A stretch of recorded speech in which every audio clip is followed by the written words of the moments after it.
Bush Swat, currently assistant principal at City Neighbors High School, be appointed principal, City Neighbors Hamilton, effective July 1st, 2022. And finally, it is recommended that Tiffany Gladden, currently educational associate at Tunbridge Public Charter School, be appointed assistant principal at Tunbridge Charter School, effective July 1st, 2022. Congratulations, everyone. Dr. Santelises. Thank you so much, Sarah. I appreciate that. And as has become our custom, we are going to highlight those individuals who are becoming principals this evening. Sorry, I'm getting a principal stare from across the room. So tonight, Tricia Lawrence has been an educator at city schools for 20 years, serving as a teacher, team lead, coordinator, academic dean, and assistant principal in both middle and high schools. She states, quote, "It is our responsibility to empower our students with the tools to not just be prepared, but successful." Ms. Lawrence holds a bachelor's in English from Delaware State University, a master's in English education and reading, as well as master's in English literature and composition from the University of Akron, and master's in education administration from Johns Hopkins University. Congratulations, Principal Lawrence. Justin Holbrook previously served as assistant principal at Violetville Elementary Middle School. He was an assistant principal at Lakeland Elementary Middle School, a resident principal at Lakeland and Roland Park Elementary Middle School, and an elementary teacher at Roland Park, where he was recognized as the 2017 Baltimore City Teacher of the Year and finalist for Maryland Teacher of the Year. He holds a bachelor's degree in elementary education from Goucher College with a minor in Spanish and a master's degree in educational leadership from Loyola University, Maryland. Congratulations, Principal Holbrook. Dana Collins is a native of Baltimore and has worked in Baltimore City schools for the past 17 years, serving at all levels of K-12 education in both traditional and charter schools. She is a certified reading specialist with a certification from Towson University and received her administration certification from Loyola University.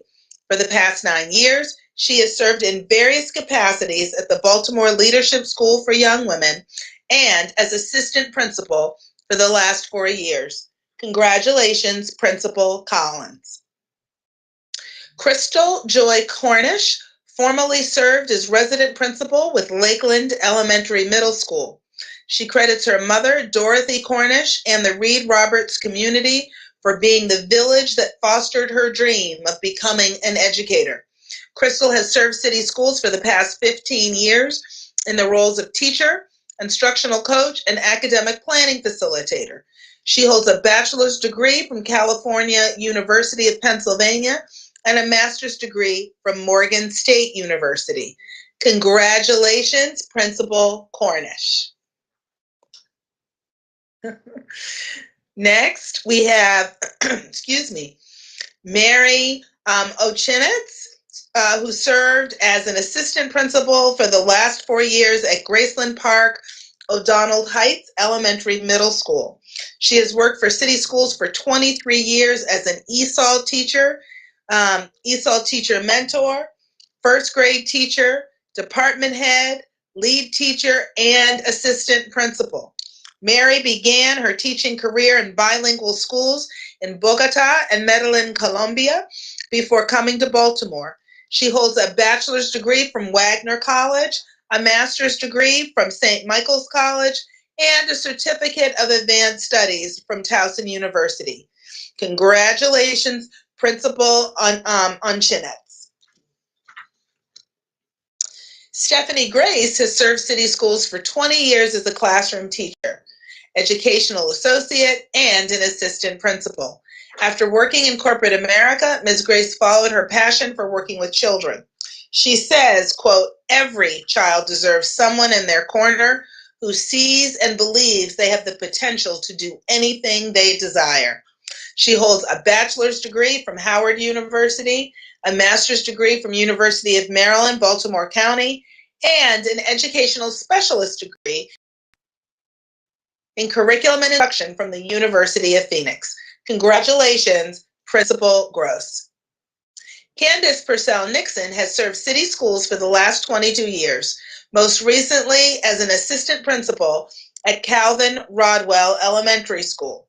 She served as a classroom teacher for 17 years, an educational associate for 4 years, a program administrator for the Student Learning Center, and as a resident principal. Mrs. Purcell Nixon holds a bachelor's degree from Morgan State University, an MAT from Johns Hopkins University, and 30 plus credits in educational leadership from Jones International University. Congratulations, Principal Purcell Nixon. Jabari Bush comes from City Neighbors High School, where he was the assistant principal for 6 years. Mr. Bush has served city schools for 15 years as both an instructor and an administrator. He believes that one's life is measured by the impact it has on society, and Baltimore is the place he wants his impact felt. Mr. Bush holds a bachelor's degree from Long Island University and a master's in education from Johns Hopkins University.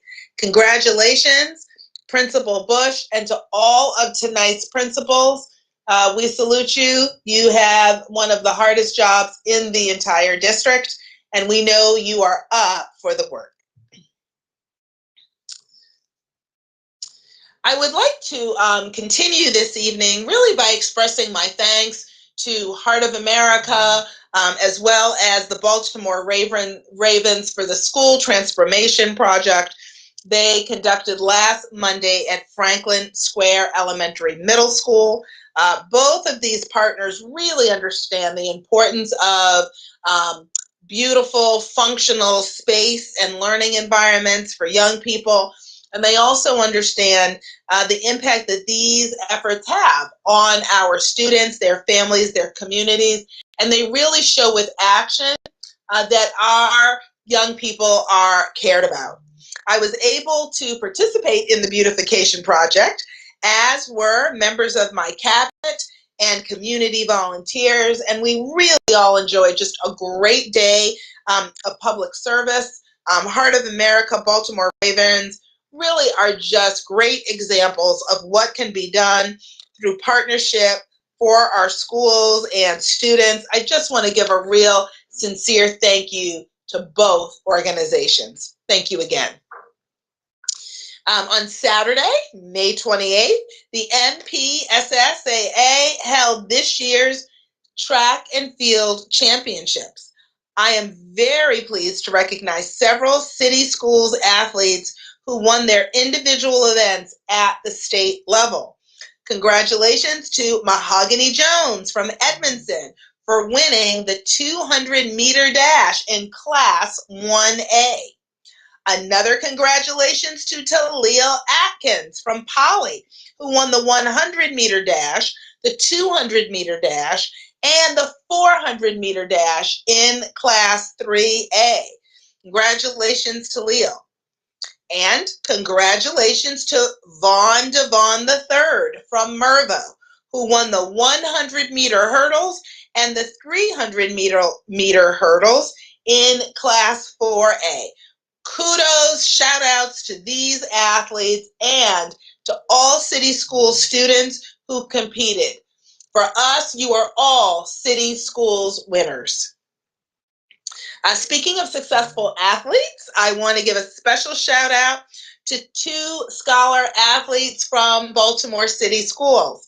On Thursday, June 2nd, the winners of the NPSSAA's annual Minds in Motion scholarships were announced.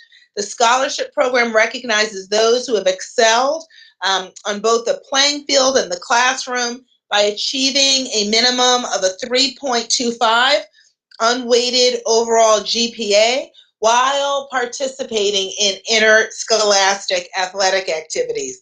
I am truly pleased and so very proud to congratulate our scholarship winners this year from City Schools, Jaheim Hyman from New Era Academy and Naira Pryor from Western High School.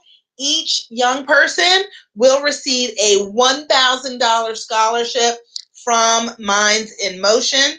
It's really the combination of academic and athletic excellence really exemplifies the ideal of student wholeness. And I do believe that both young people were honored at Camden Yards with Mayor Scott. So a shout out there as well for being able to honor our young people in style.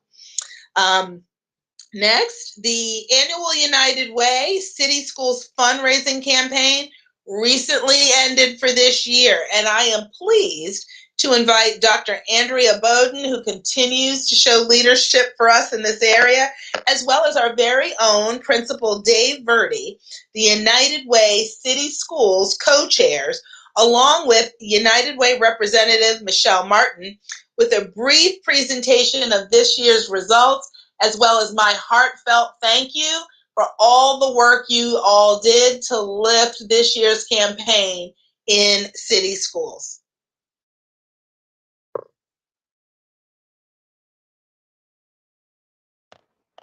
Good evening, everyone. We're very pleased to bring you some good news this evening.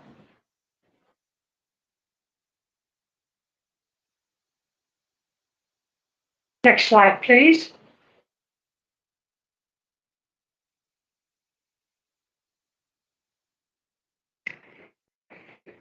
This is our team. We want to thank Jim Brennan, who's been very helpful getting everything done and on time with our central office. Dave Verdi and I have worked together for many years. I want to extend particular thanks to staff at 413, Colleen Owens, the librarian, and Dominique Walker, the community schools coordinator. We're invaluable in counting out all materials, stuffing the bags, and of course, our room staff for getting the bags to all the schools. Michelle Martin, our partner with United Way. She and her colleagues at United Way have worked very closely with us throughout the campaign. Next slide.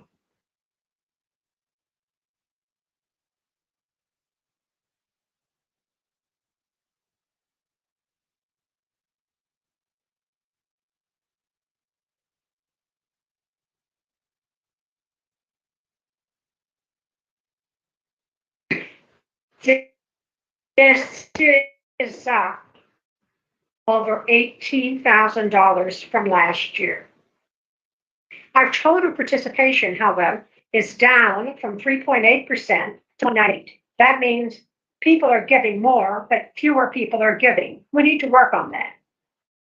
Our donors giving $1,000, individuals, are up from 14 to 18. Donations came from 46 schools and 23 offices. Donations of over $1,000 from schools, 11, and offices, 5. Our fundraising dollars were zero last year because we weren't in school, and we're up to over nearly $2,000 this year. Next slide.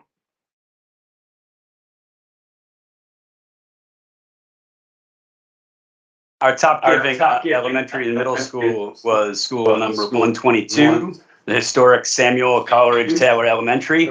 They raised they raised 4,620 with their coordinator Ebony McFadden Andre. Next slide, please. Our top giving high schools, 403, Baltimore Polytechnic Institute, with their very energetic coordinator, Eileen Eldridge. And you can see the other high schools and their coordinators that were in the top donation category. Next slide. Okay, these are sites by participation. it means the percent of their staff that gave a donation. A big shout out to School 884 Eager Street Academy. 100% of their staff donated, and this is the 4th year in a row that this has happened. You will notice very substantial donation percentages from a number of other schools. Next slide.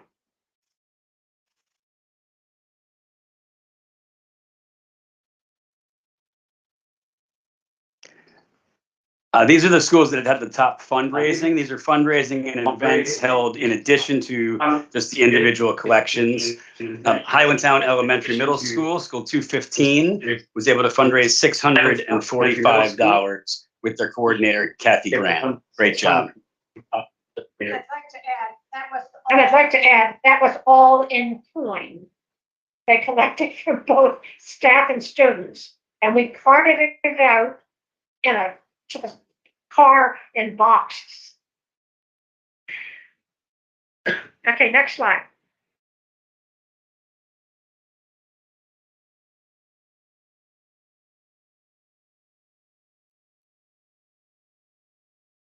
The top giving offices. Offices have a cost center number, like a school has a number. And the coordinators often have multiple cost centers that they're responsible for. And you'll see, therefore, the same names repeated. Our top central office group, College and Career Readiness, with $6,410. Rachel Pfeiffer, the coordinator. Next slide.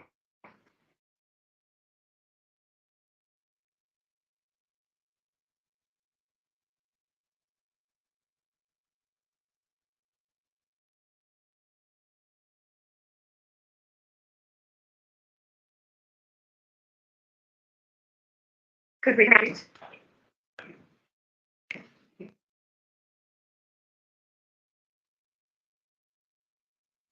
This is the top participation sites. And in this one, we have research and evaluation officer saw 66.6% of participation. Next slide. Next slide.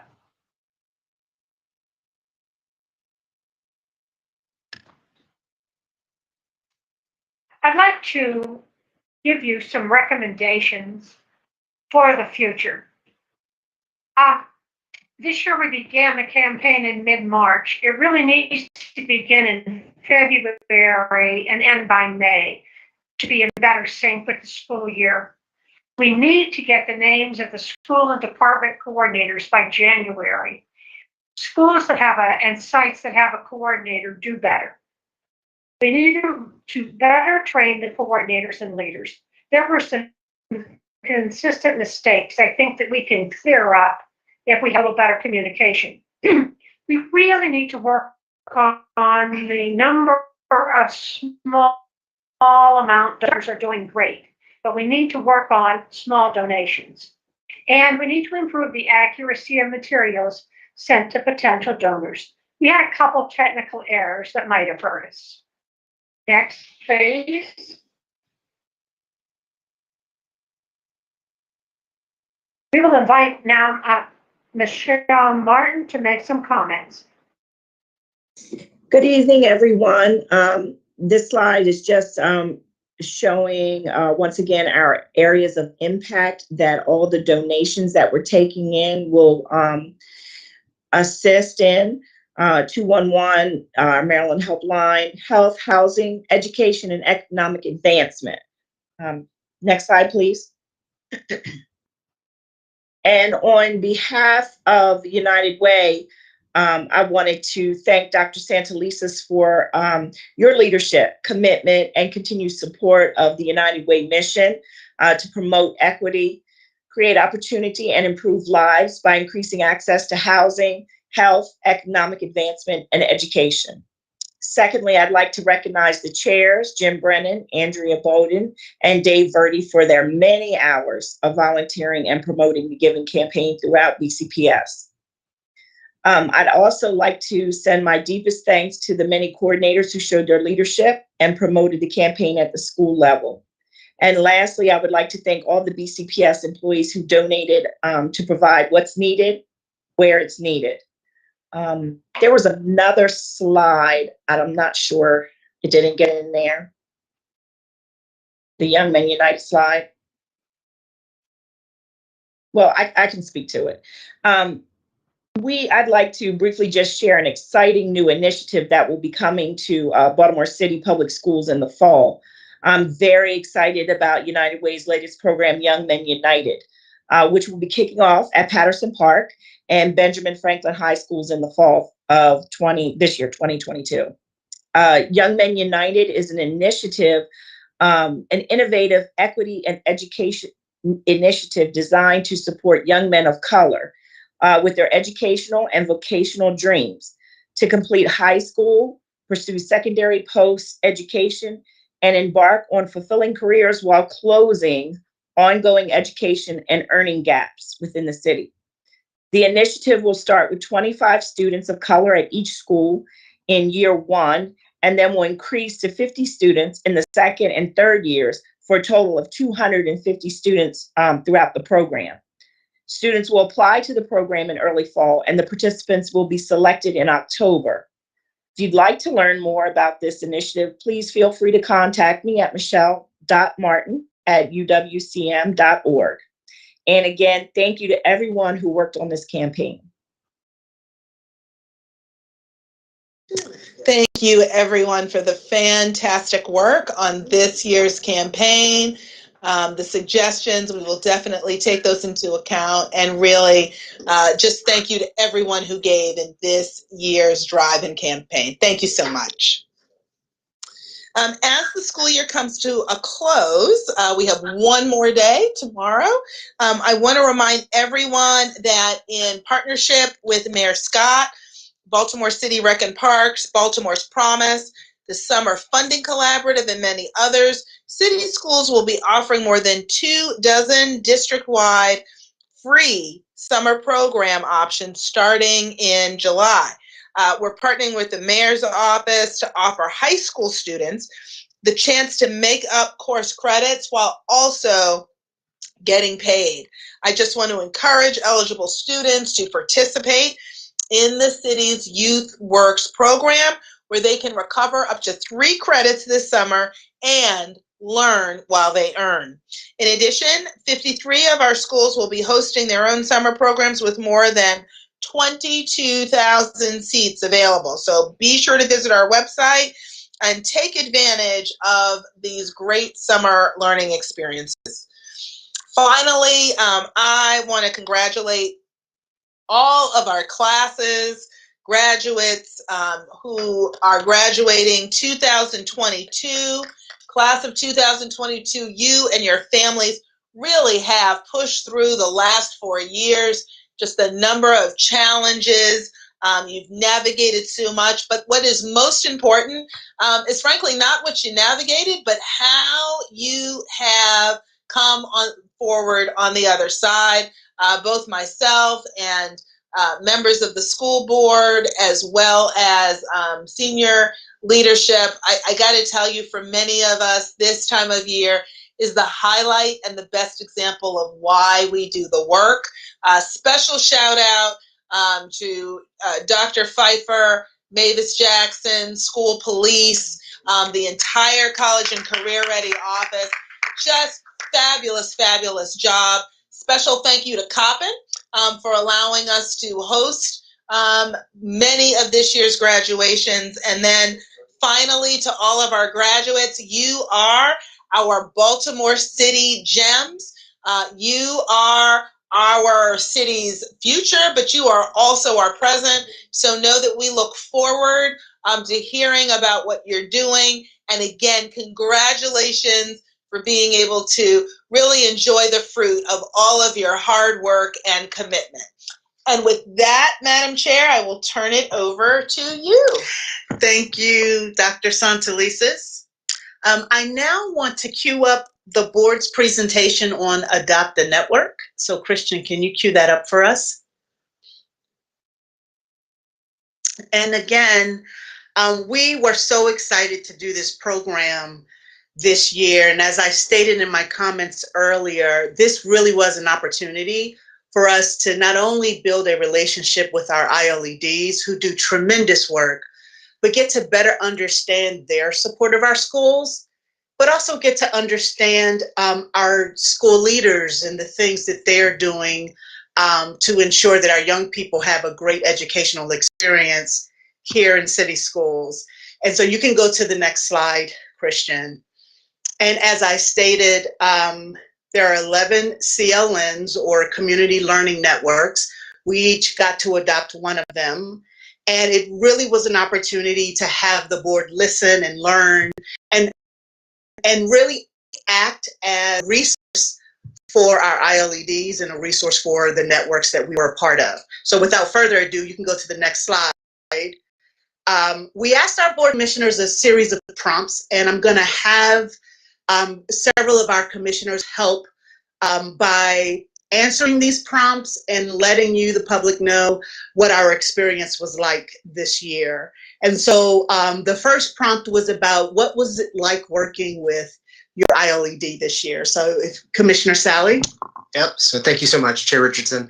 So as one of the newer commissioners appointed to the board this school year, I think having the opportunity to work with CLN 4, which is headed by Dr. Rodney Henderson, was a fantastic opportunity for me to gain a sense and appreciation of the context of the 14 schools that make up the network. And so these are schools that are primarily in the southeast part of the city, as well as right down the street from here. There's a couple of schools right down the street from city headquarters. But each one of those has given me an opportunity through the lens of the ILED to understand a glimpse of the opportunities as well as the demonstrated excellence that's happening at these schools. My top takeaway from my time with Dr. Henderson is learning more about the vibrancy of the student bodies, the support of the families, the hardworking educators who are in the school, and the communities where our students call home. And so that is something that I can carry forward into my time here on the board. So I'm going to turn it over to Chair Richardson for a second glimpse of the question. Thank you, Commissioner Sally. So my ILED was Jackie Hayden, and Jackie, if you are joining us, I'd love for you to chime in as well. I thoroughly enjoyed getting to know this very powerful and dynamic woman. She has such a care for each school within her network. She works with mostly high schools. So I had an opportunity to walk the halls of some of our high schools to really see the passion of many of our principals. And despite the narrative that is oftentimes heard in the news media, inside of our school buildings are nothing but adults who love and care for our young people. And so it was such a pleasure to get to work with Jackie. I believe that she has a great organizational approach to her work with the principals in her CLN. And I had an opportunity to observe a pre-budget prep. So it allowed me to see how principals are thinking creatively and innovatively about how to budget for the programming at their schools. And after every experience, Jackie and I would have an opportunity to huddle up afterwards, and she'd help to teach me kind of some of the, academic lingo, but also we would have an opportunity to go back and forth with, how that made me feel. And I just got to thank her so much. She had asked if she and I could be together next year, and I would love that. I would love that. So is Jackie on with us? I am here. Okay. Could you talk a little bit about our experience? Yes, good afternoon. This was a different experience to be able to partner with a board commissioner. And it was very fulfilling to be able to have a commissioner partner with me. The budget experience was nice, but also to have someone come into the schools to see actually what's happening in the schools, not just through email, but to come in and actually see what's happening in the schools to get the context of what's happening on a day-to-day basis. So I really enjoyed that. Also, putting action behind words. I was able to partner with my board commissioner, John F. Richardson, to get a resource for my schools. And also just to come in and to see what's happening. My schools enjoy it for commissioner. So that was great as well. So thank you. And I'm looking forward to continuing the partnership in the coming years. Thank you so much, Jackie. It was a pleasure working with you, and I look forward to working with you again. The next prompt, Christian. So we also asked commissioners what was their experience like with some of their school's principals, and who's doing that one for us? I am. Commissioner Bondima. Thank you very much. Christian, can you put the principal on video? Yes, I saw Principal A online, and if you all are ready, I can share the presentation. Okay, I just would like to say a few things. What most people know, I am a higher education person, so I get lots of excitement out of working with high school students and going into high schools and moving around, and my greatest joy is seeing students graduate.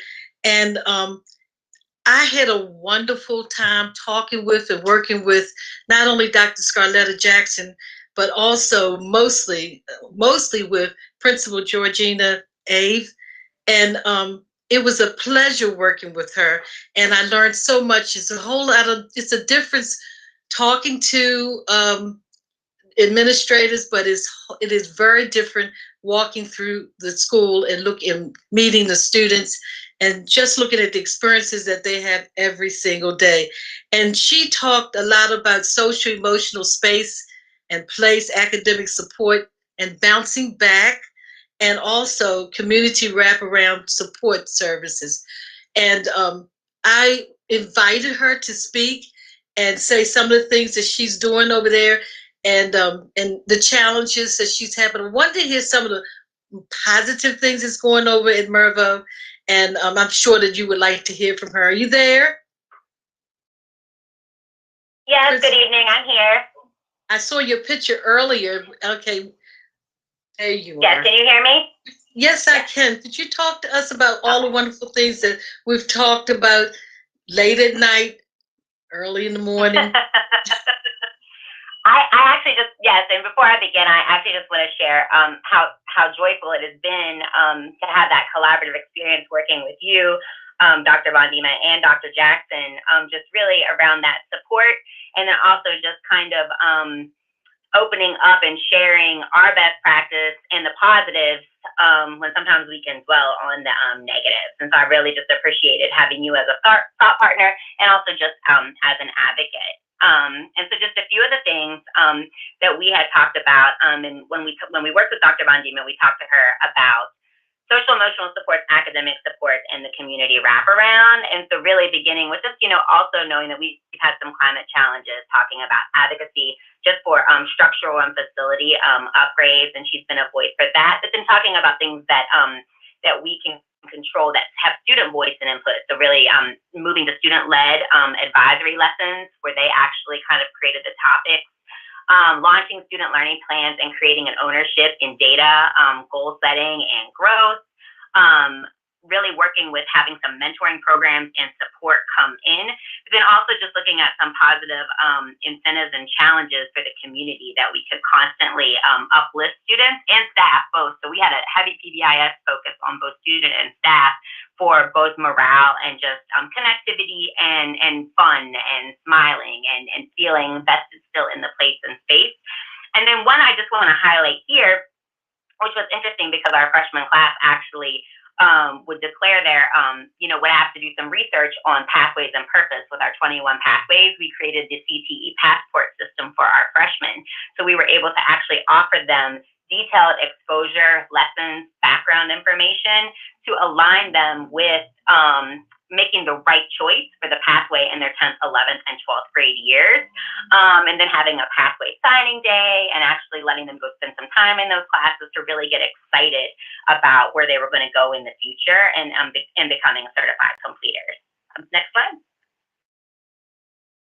And then in the midst of those challenges, as we bounce back from pandemic, just really kind of a heavy emphasis school-wide, both on literacy and deeply around informational text across all content areas, was able to impact data, both in literacy, and we saw that with both the Achieve 3000 platform and in iReady comparisons in the beginning and end of the year. And then we also had actually a large increase across the board in math indicators, but with a specific focus and growth area in that algebraic thinking. And then really just kind of looking at how could we increase and incentivize daily attendance, targeting tier 2 students so that they didn't become chronically absent. We celebrated 101 CTE completers, which was really exciting for us because the pandemic had set them back in some of their requirements they needed and the hours that they needed. And then a lot of over 164 of our students did commit to 2-year, 4-year, or trade schools. And we were really excited. And Dr. Bondima was excited about that with that post-secondary background. So really talking about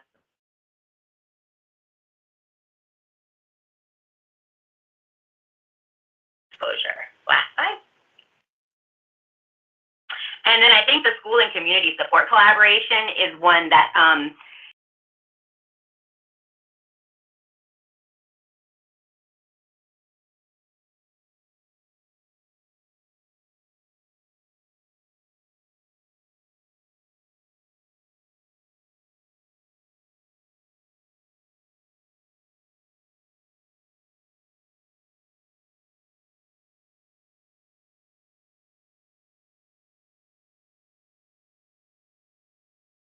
and also job fairs for the community, as well as those military and college fairs. And then I think also really looking at our partnership that we had this year with the movement team and some of the community work that they did. So really looking at the active approach to community issues that might find their way or face into the school. We did a lot of that work where we might know that an incident had happened in the community. We were able to send out some of those mentors to actually go to the homes and really talk about ways to